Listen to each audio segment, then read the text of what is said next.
Hello and welcome to the University of California at San Francisco. In this issue of Cell, the Xiao Lab presents its findings on how the brain may control social behaviors.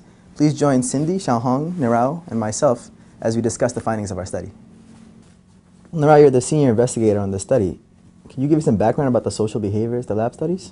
Males and females of most animals exhibit large differences in many social behaviors.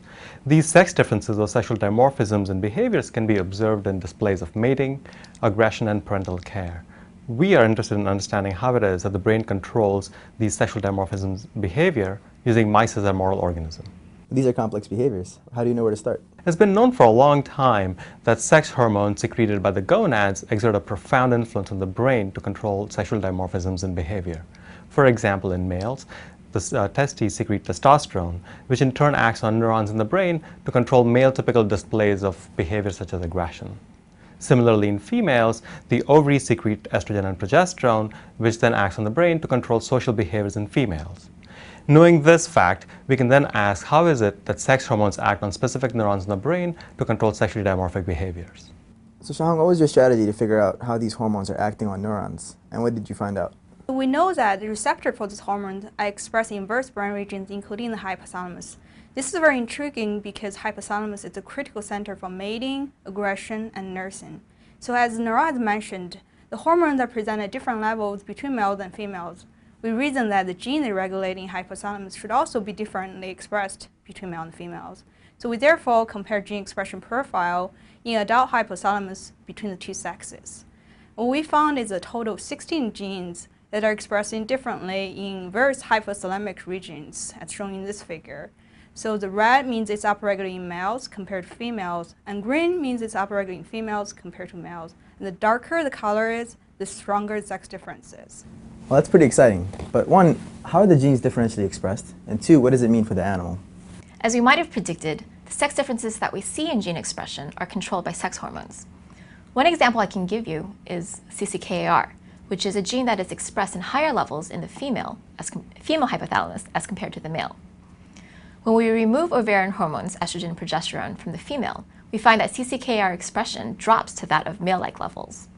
When we give back ovarian hormones, we find that Cckar expression is induced. So what does this mean for the animal? Well, we know that removing sex hormones abolishes behaviors such as mating, since we also know that sex hormones control the expression of different genes. This suggests that the genes that we've identified, such as Cckar, may also be controlling different behaviors, such as mating. In fact, that's what we found. Cckar mutant females show strong reduction in sexual behaviors. So unlike wild-type females, which allow males to mate with them, these mutants actively reject males' advance, as you can see in this video. So in additional studies, we know that Cckar act very rapidly to control female sexual behaviors. We know this because when we inject Cckar antagonists to wild-type control females, now these females start to reject males' mating attempts, just like the mutants. To summarize then, you find sex differences in gene expression. These differences are controlled by sex hormones, and that the genes control specific aspects of behavior. Is that right? That's right.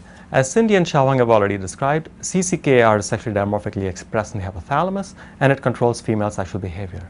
In addition, we've tested 3 other genes that also turn out to control specific aspects of mating, fighting, or parental care. So taken together, each of the 4 genes that we've tested so far control specific components of mating, aggression, or parental care in one or the other sex. That's not to say, however, that we are saying that single genes control these complex behaviors. Rather, we believe that our findings suggest that there are complex networks of genes, each of which control specific aspects of these complex social behaviors. Nevertheless, our findings suggest or provide a genetic framework for understanding how such sexually dimorphic behaviors are controlled. Thanks for joining us. You can find more information about these exciting results on the Cell website.